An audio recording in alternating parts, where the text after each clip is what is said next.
Hey, Jason Rice here with another lot party. Whoop, whoop. Quick tip.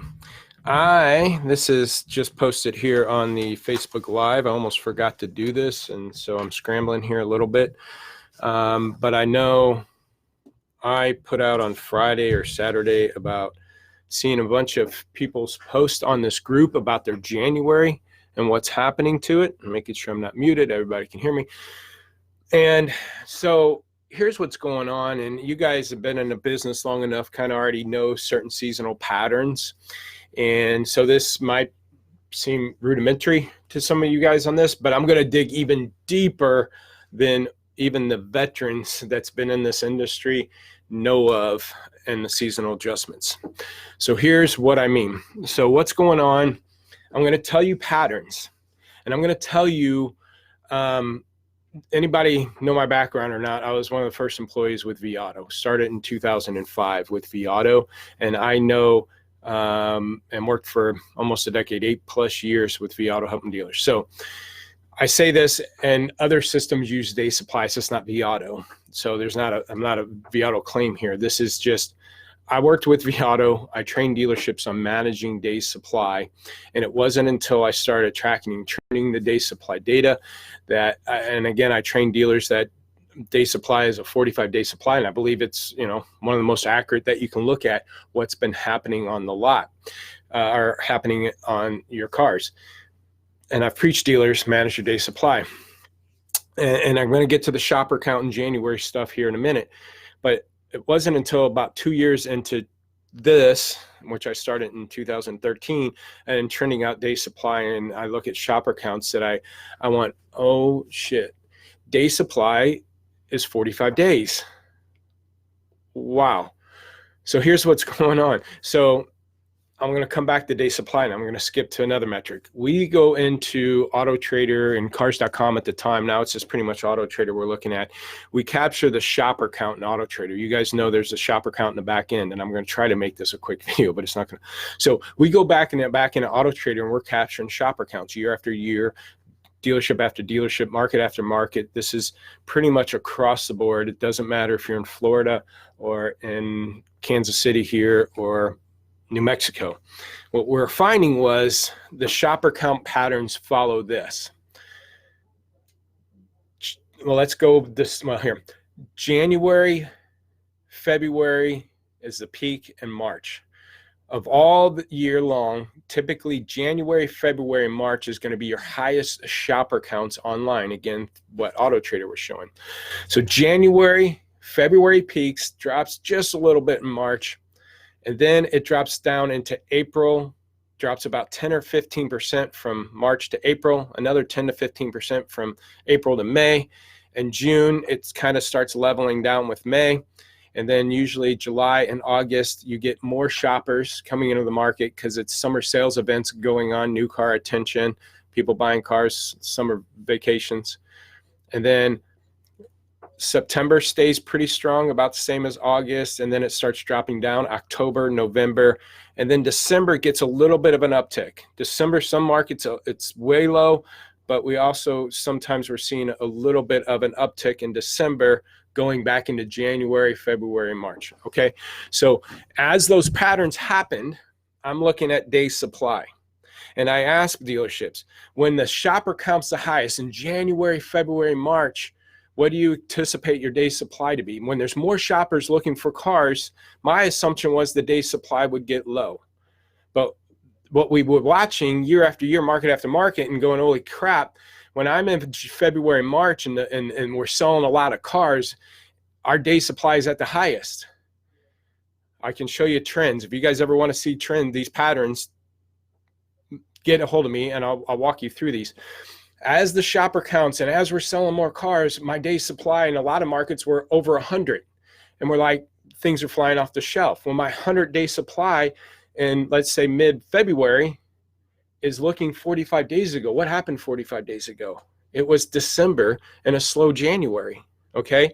And what happens in January is we get the shopper counts are there, and you've probably seen a lot of leads or maybe some floor traffic, but a lot less people are pulling the trigger. They're not ready to buy yet. They're shopping because they're waiting for the end of the year bonus from their company or their tax return, but they're already putting feelers out. And so you might get we trend a lot of CRM activity, and we look at how many emails we send, how many have been read, how many people are replying. So we see an uptick in emails going out in January, but a low reply percentage, and they'll read it.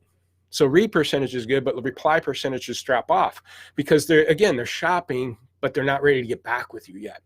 So these people were from December and January, they're shoppers, and then come mid-February, it will uptick and you'll see a good traffic in March. So then we're selling all these cars in February, March. There's high day supplies.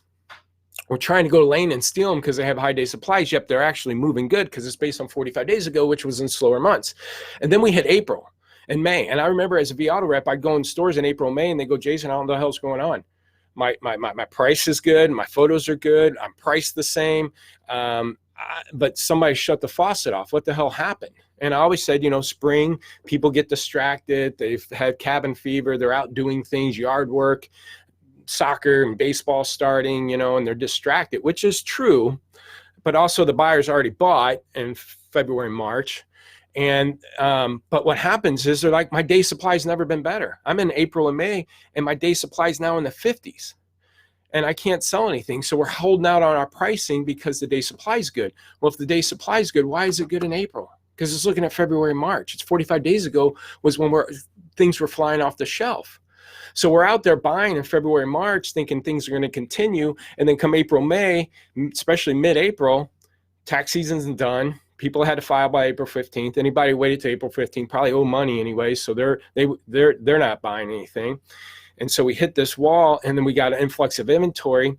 We might be able to go Lane and buy cheaper in April and May, but the bad thing is everybody's all of a sudden slow and they drop their price because they overstocked from February, March activity, and the day supply was getting good, so we buy all this. And I'm telling you, that's what's happening right now with your inventory in January. If everybody's slow, everybody's starting to pick up last week. I'm watching trends. People, oh yeah, we had a good weekend and things are starting to pick up. Because that's the pattern. That's what's happened across the market in every section that we look at. Shopper counts January, February, March. You're going to really hit the peak mid-February going into March. And it's gonna, and dealers with us that I've had for 4 years, we hold out a little bit come mid-February in our pricing. We don't drop as aggressively and just watch our buckets and make sure we don't bleed through. And if we're not bleeding through, we're not dropping as much because we know the market's there. We watch the patterns. And then by mid-March, we're starting to slim back down a bit, starting to get a little bit more aggressive because we start slowing down. And by April, we're clean again, and we're tight and we're clean going into a slower April and May. I got all the patterns if you guys want to see this. This is what's going on with January. It's a normal time of the year. As veterans, like I said at the beginning, if you've been in the industry for a while, January kind of but all this has to do with averages, okay? If you had a big mailer sale and blowout sales going on in any of those months, you'd be like, well, shit, January is my best month ever 2 years ago or a year ago. Well, look at what you did. You probably did a different marketing package. I had a dealer just the other time. He was talking about, man, last January, we're blowing it up. And this January, I'm cutting half. Well, last January is when he first started with us. And, again, he was just doing different things like marketing got better and things blew up. And that's the same dealer that just kind of went to our reports, or he changed inventory management tools over the last couple months. So he's struggling this January and he needs to get that inventory management tool line back up. But the point is, last January was a blow up month, but that was the first time he really focused. Like I said, he started with us, but it could have been, hey, we did a big mailer sale or what have you.